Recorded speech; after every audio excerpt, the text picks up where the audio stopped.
Okay, a whistle-stop tour of harmonizing something. I would suggest you maybe get some score writing software. This Muse Score is freeware. You can download it and it's very good. If you get this, maybe watch an online tutorial on how it all works, then you'll be set up to plug in some basic staves like this and start messing around with harmonies and things like that. So I'm going to use that here while I give you this demonstration. The score we're going to work with is Amazing Grace. This is the tune, very familiar, and we're going to try to harmonize it as an example, and then you can use the same techniques for any other tune, pop tune, or whatever you like. So let's just get some basic concepts. On the top here is the tune, and then the next stave underneath it is the harmony. And what I've done here is deliberately harmonize it with an interval of a fifth between every single note. So the interval between each top note and each bottom note there is a fifth, and you get a parallel fifth. They're called parallel fifths because the fifths all the way through the tune. You get this parallel fifths effect, and it's worth listening to that because it's maybe an effect that, unless you really want it for effect, then you're probably going to want to avoid it.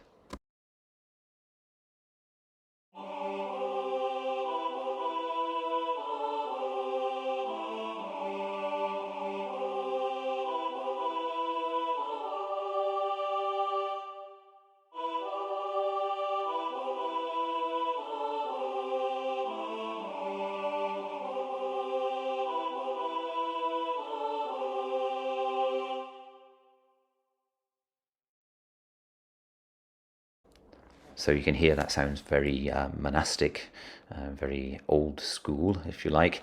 And if that's the sound you want for effect, then great. But modern Western harmony has changed significantly from that, and you tend to try and avoid that parallel fifths effect. And as well, parallel fourths are basically just the inverse. A fourth is the inverse of a fifth, and the sound is very, very similar. And you want to try and avoid parallel fourths as well if you can. So have a listen to parallel fourths. I've deliberately put this in a kind of harp sound, and because you'll see that parallel fourths may well be desired in certain cultures of music. Have a listen to this.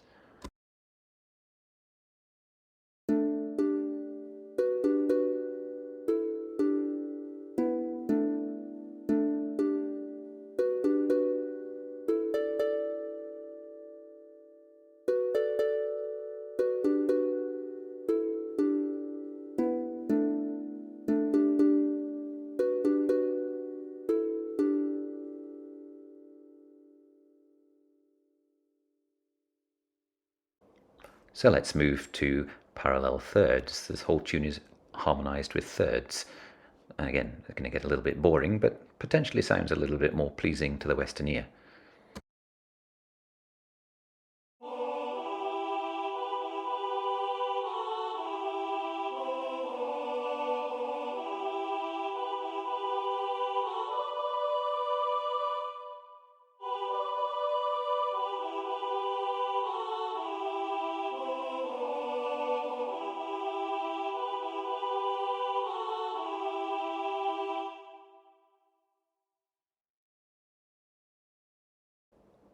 And again, sixths. Sixths are just inverted thirds, if you like, so we could expect perhaps a more pleasing sound to our ear with sixths as well. If you want to see the relationship between fourths and fifths and then thirds and sixths, then just sit and play on the piano and you'll see where it all fits into place. Here are sixths.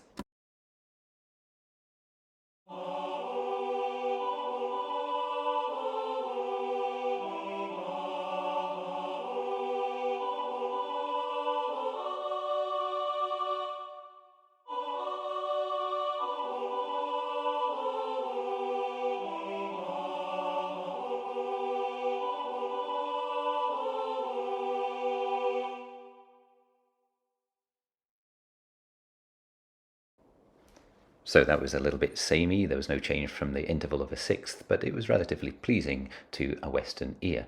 Now, the other option, of course, is rather than have the harmony being sung below at a lower pitch to the melody, we could flip it up above and sing a harmony above. And the same principles apply of using thirds and sixths and so on, but it just sounds different up there. And there will be a place for using such harmonies up above the melody. They're often called descants, and they can be quite pleasing in certain contexts, so you can play around with them. But here we are with this just done boringly as a third above.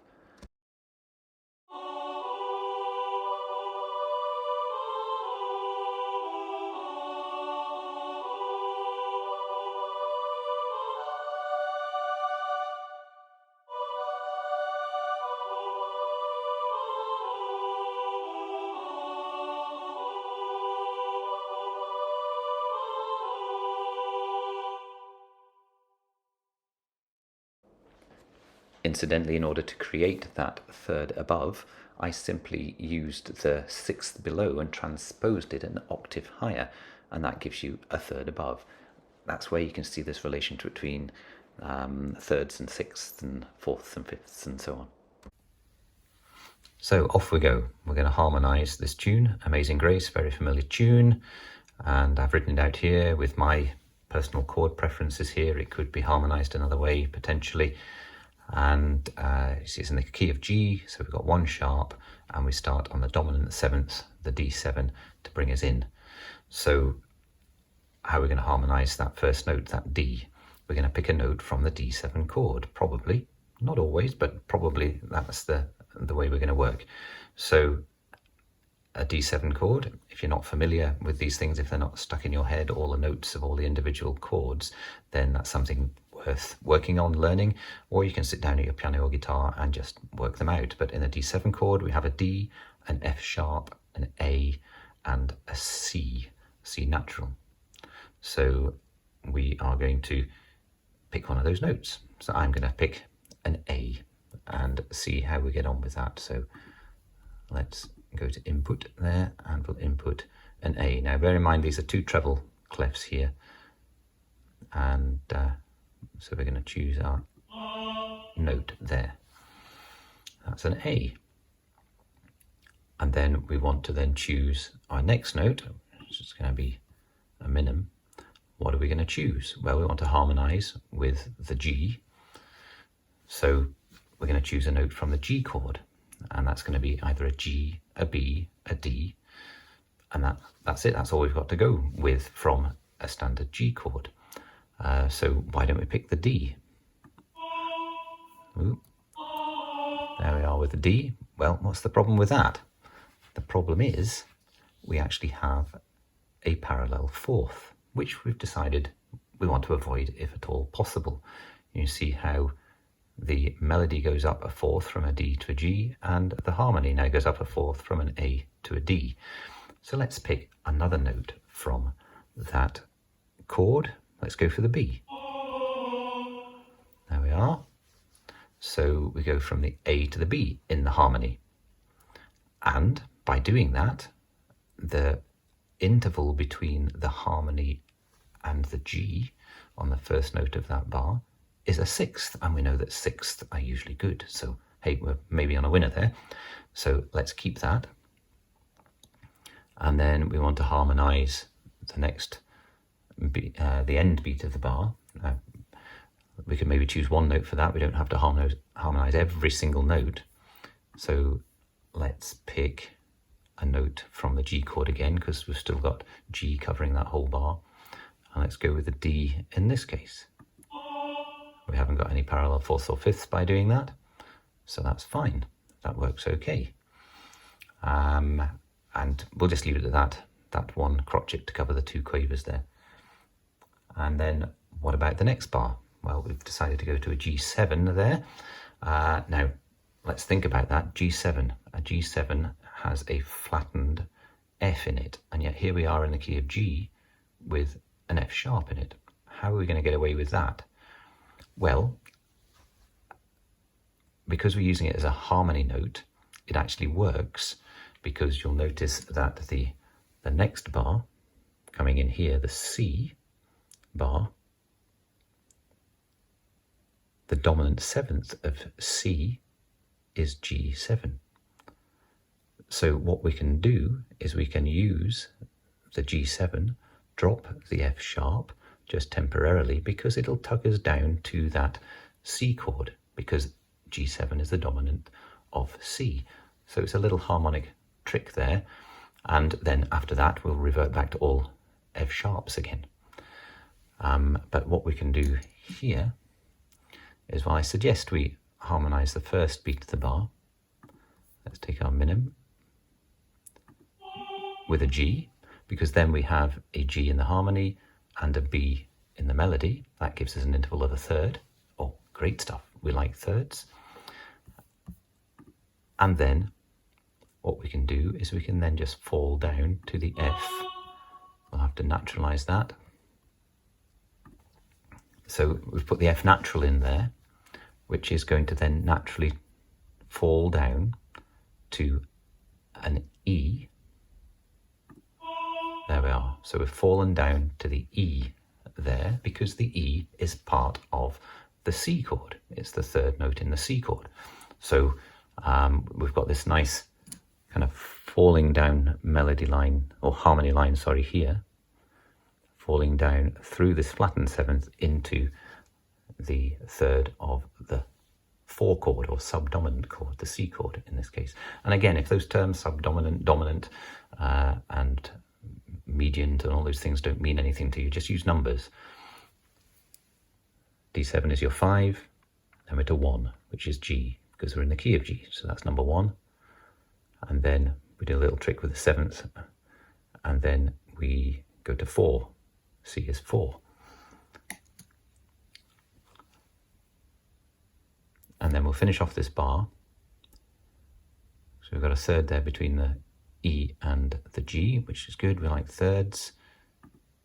Let's finish off this bar by maybe just falling down to the C. And then we've got, again, by doing that, we fall an interval of a third. We've got parallel thirds. They're okay. And we like thirds, so that's fine. But let's have a look there, what we did so far. So let's just play it.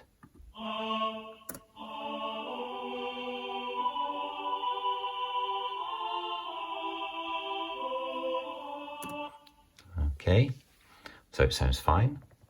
That F natural seems to work well because it tugs us down to the C chord. So what I'm going to do, before we move on, just add in another little trick, which is always worth considering when you're harmonizing, is that if you're harmonizing a slower tune like this one, then you can actually add some extra harmonized notes in. You can change what's going on horizontally with the rhythm, if you like, whereas harmony tends to work vertically. So what I'm going to do here is we're going to do some kind of stepwise movement because it's just nice. Let's change that to a crotchet as well. And this particular harmony line here, we're going from a B to a D, but let's go via the note in between, which is our C. So we've added that extra note in, but that's fine, it's nice. We'll have a listen to it.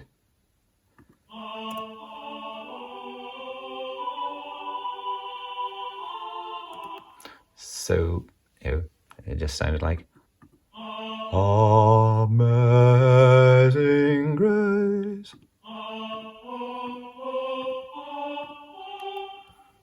Oh, now we fall. So there we are, we're getting somewhere. Let's move on to the next bar. Now again, we're kind of falling there. One note actually before we move on. When you have a 7th note, as in a dominant 7th note like this, they always tend to resolve by falling, and they fall to the third of the chord which comes after them, which is what's happened here. That fell to the third note of the C chord. Very rarely resolve those upwards, they tend to resolve downwards like that, just a semitone. And it's one of those rules of harmony which occasionally you might have to break, but it tends to work better this way. So let's now go to the next bar, G chord again. So we've got our notes to choose from, our G, B and D. Well, we're down here at the C already, so let's just fall again to the B. because again, it gives us that kind of stepwise falling, and it also gives us a third interval between harmony and melody, which we like. Then we'll take our crotchet for the next beat, and we will choose another note from a D chord. Now I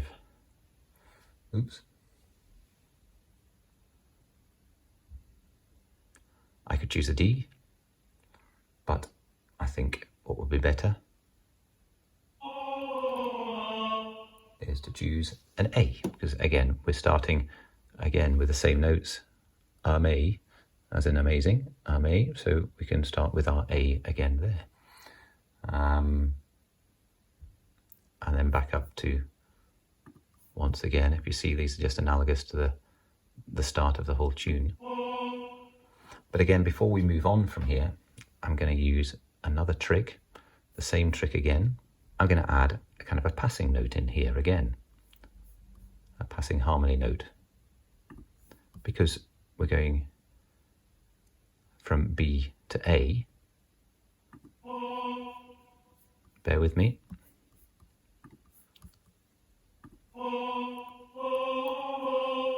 There we are. So we've fallen to the C there, but let's keep that C in the harmony on for the first beat of this next bar, and then do a little fall before we continue. And again, we've added that extra note in for extra interest. You think, well, why are you keeping a C? That's not part of a G chord. Well, it is part of a G sus4 chord, which will then naturally resolve to a B, the next note. So effectively, I'm putting a G sus in there and resolving it immediately on the next note as it falls down to the B. Just because, again, if you want to add interest to a harmonization, then adding suspended chords, sus4s and sus2s, and then resolving them is a good way of doing it. You don't want to do too many of those kind of tricks in a piece, because you'll start to overdo it. It'll sound very fussy, but they're nice to add occasionally as this tension and then release as you have the suspension and then the resolution functions as well. Let's have a listen to it.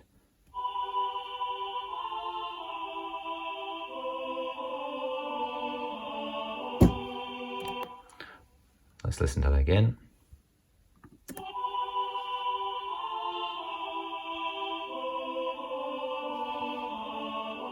So you see that da, da, as it falls, suspend, hold that C on from the last bar into the bar where a C really wouldn't naturally appear in the G chord, but then we resolve it and you get that tension and release. Those are nice little tricks. Now we're going to move on. We're back on our tonic chord here, chord number 1, the G, and then we're going to move to the relative minor, which is the E minor in the next bar. So I'm going to put a D note here, part of the G chord, just to harmonize those last couple of quavers in that bar. And then in the next bar, I want to harmonize an E minor chord. So I could go to the E, because in an E minor chord we have E, G, and B to choose from. I'm actually going to choose the G here, because then what I'm going to do is choose the E, because I'm going to do, yet again, fill in the gap in that bar, rather than just mimic the tune directly with its rhythm. We're going to have this flowing stepwise kind of movement going on. And then this little trick at the end, again, there's lots to say about this A7. First of all, A7 doesn't appear. An A chord full stop doesn't appear in the key of G. It has a C sharp in it. Our A chord has A, C sharp, and E. And how can we possibly have one of those? Well, it's a chromatic chord. It's a chord which is stuck in for effect into a key that it wouldn't normally be in. And so we have a C sharp to contend with here. So let's try and get that C sharp into the harmony, because it's going to sound rich and exciting. And again, these little tricks, sometimes sticking these extra chords in like this, some people might call them gospel chords, these gospel chord transitions, they can overdo it sometimes. But we're doing this as a learning exercise, and I like this this chord here. And the theory behind this chord existing here comes in when you look at the next bar. You look at the next bar here, we end the phrase on a D chord. The D chord is chord 5, it's the dominant of this key that we're in, the key of G. Quite often the case that a first phrase will end on the dominant, and then the second phrase will then end back on the tonic again. So this D chord, remember what we did with the C chord here? Its dominant seventh preceded it. So let's precede this D chord by its dominant seventh, which is an A7. But an A7 doesn't appear in the key of G, but can we use it? Yeah, we can for effect, because it'll sound quite good. But it means that we need to sharpen that C there. We need to C sharpen it. And then, of course, I'm just going to land on my D here. So there's no great harmony going on there. We've got a D an octave apart. We could choose a different note from the D chord there, but I think we'll leave it at the D. There's a nice solid ending to that phrase, and we'll move on to the next bar because we've still got a D of some sort, a D7 coming in there, which we're going to play with a little bit to move on to the beginning of the next phrase here. That's the next phrase, preceded by its dominant seventh again. So we're moving from a D chord to a D7 chord. Well, what's the difference? Can we bring in that seventh note as part of the harmony? The difference between a D and a D7 is a C natural. So let's see if we can get a C natural into the harmony here. So let's just go to our C natural there. And that's for the first couple of beats of the bar. And then at the end of the bar, I'm going to fall down to the B. Many notes we could choose there, but I think the B works best. Why am I choosing a B? That doesn't appear in the D7 chord. Well, I could choose an A, perhaps. No, I'm sure that would work all right. Might clash a little bit with the B in the melody. It's an octave away from it, so it'd probably sound fine. I could choose a D, and it'll harmonize okay with the B in the melody as well. Well, the reason why I've chosen the B, in fact, is apart from the fact it just sounds fine, and sometimes that's maybe what you should do, because the great thing about using software is you can move notes up and down. If you think something doesn't sound right, even if your theory isn't that great for you to then choose from your head what the best note is, you can just move it up and choose the one that sounds the best. Move it up and down. So here I've chosen the B because I'm applying the rule, the classical rule again, that here we have a D going to a D7. We've got this seventh note here, this flattened seventh of the D7 chord, which is the C natural. And I'm wanting to apply the rule of letting that fall to the third of the next chord. Now, it doesn't apply perfectly here because we're still playing a D7 at the point that it falls. But it works because we then carry that across. My next note is going to be a B, an octave higher. So we have essentially got that effect of the flattened seventh falling to the third of the next chord. Third of the G chord is the B. So we have B, but then I take an octave higher here so that we've got a third going on between the harmony and the melody note. And that should sound fine. We'll have a listen in a second. Let's complete the bar. What are we going to do here? Well, we're still in a bar of G, so maybe take a note from the G chord. Well, let's just take G itself, because it'll harmonize with that B, forming a third. So let's just do that. We won't harmonize every little detail, every quaver. We'll just leave it as harmonizing that beat. And then let's harmonize the G7 again. Analogous to the first phrase, we're going to use the seventh to precede the C chord, the G7th, to precede the C. But what I'm going to do here is actually we have a little bit of a problem going on up here, I've noticed. Let's fix this. Let's fix this.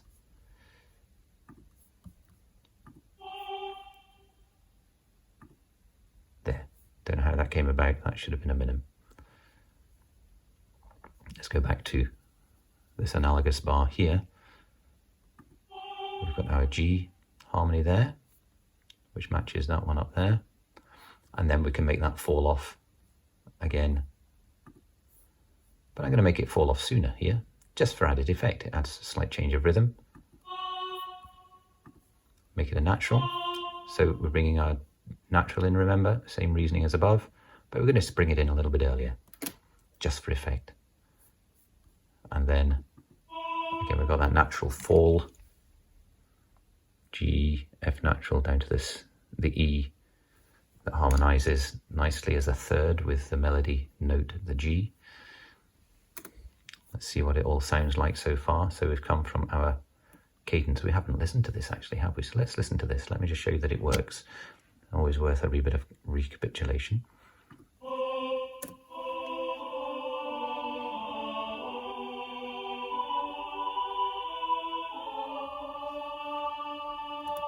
So you hear there, at the end of that first phrase,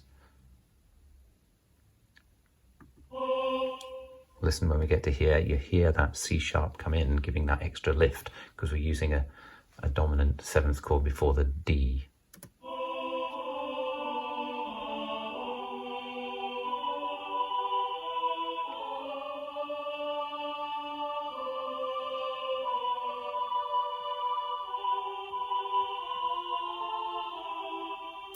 So that's sounding nice. Let's go again from the end of the phrase.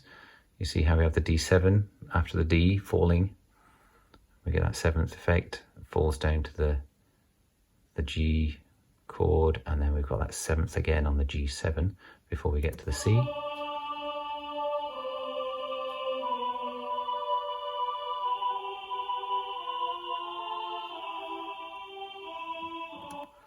So we're getting there.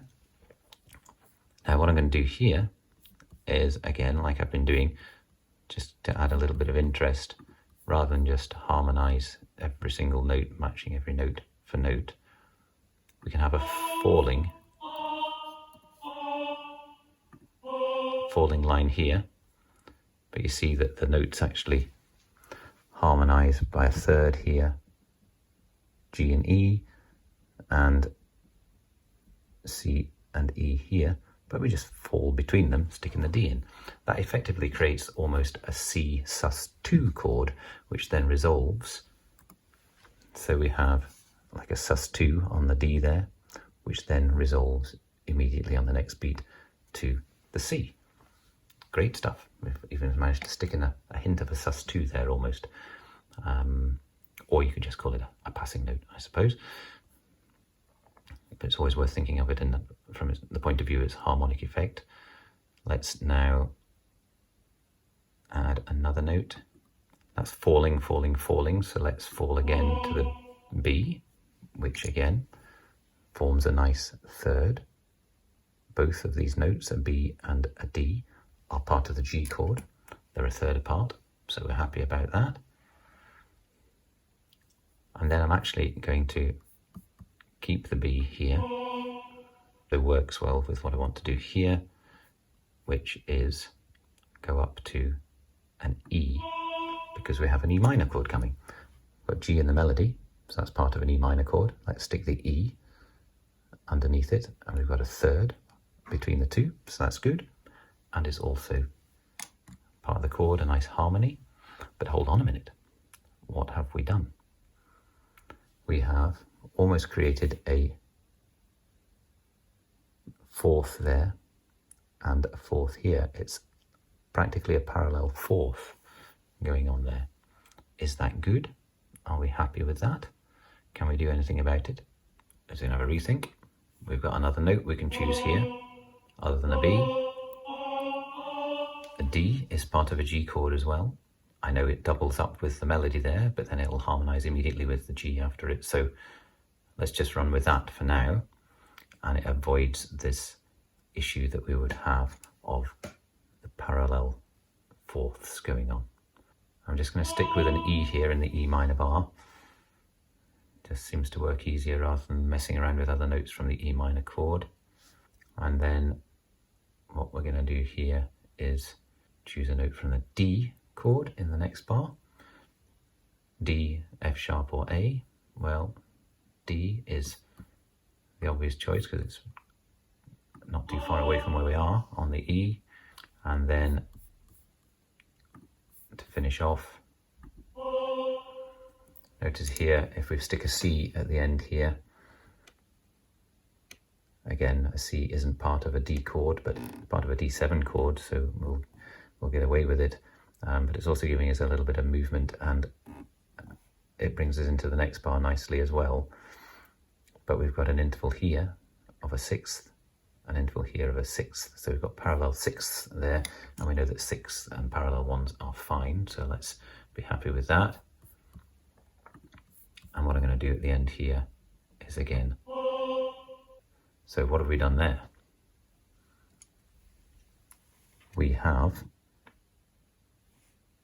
kept a C on over a G chord, but it's a C, it's a G sus chord I've put in there to end as the final cadence for ending.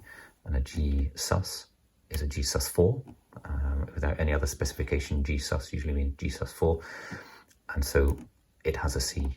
That is, the fourth note is the C, which is sustained.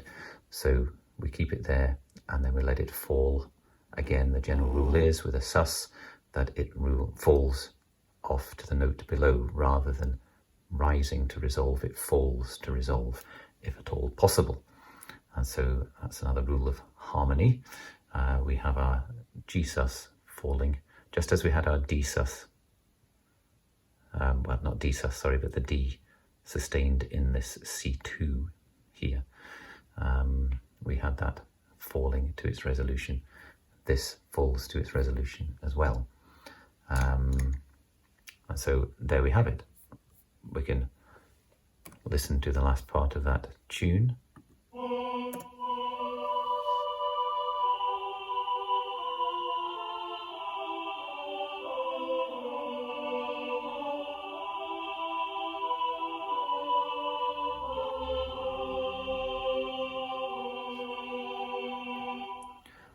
Now, the other thing we could do there, what you can't hear, unless I maybe play it on the piano for you, give it a go. But the other option there, that's a sus4 chord, a G sus4. So we have, starting at this point here,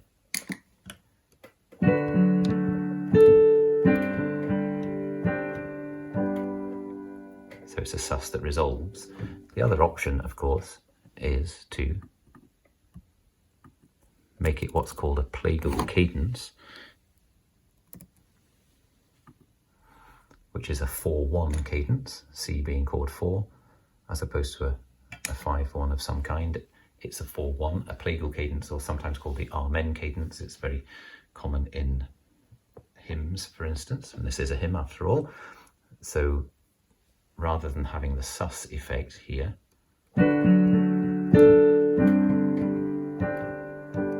we actually just plain make it a C rather than sussing it.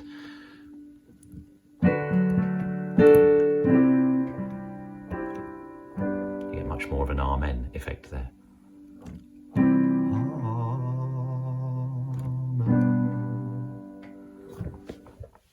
So there we have it, a tune harmonized. And there'll be other ways of doing it. You could add more floweriness, you could change the chords, you could add more susses or some more jazzy chords into it if you wanted to, but that's a general approach at creating a harmony. Now, just to correct one error, you'll notice this final score here that I've added has, at the end of the first line, has a dotted minim D in the harmony. We left it with some rests on the previous one, but this is much more complete.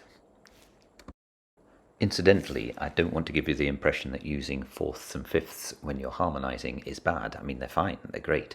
It's just when they come consecutively after each other, you get these parallel fourths and fifths. That's what you're trying to avoid.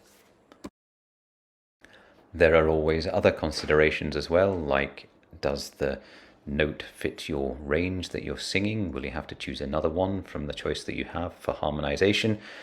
And to get a nice shape, something which is singable, a line of harmony which is almost a melody in itself that can be sung easily and picked up easily and sounds pleasant, almost on its own, these kind of things can be taken into consideration as well, rather than something that jumps all over the place and is a bit of a nightmare to learn. And of course, you can get much more adventurous away from classical harmonies, which are still used as the basis for a lot of harmonization nowadays, but you can get scrunchy jazz harmonies as well. Also, this example tune we used was in a major key, and we haven't touched on harmonizing a minor key. Harmonizing minor keys is a bit more challenging sometimes. There are more possibilities in some ways. Similar idea, but slightly different kind of worms. And of course, traditional music will have modal forms. And again, talk about kind of worms. That's a whole new lot of stuff to learn and understand as well. And don't be put off by the classical choral sound of this, by the fact that I chose the computer to play choral voices for me.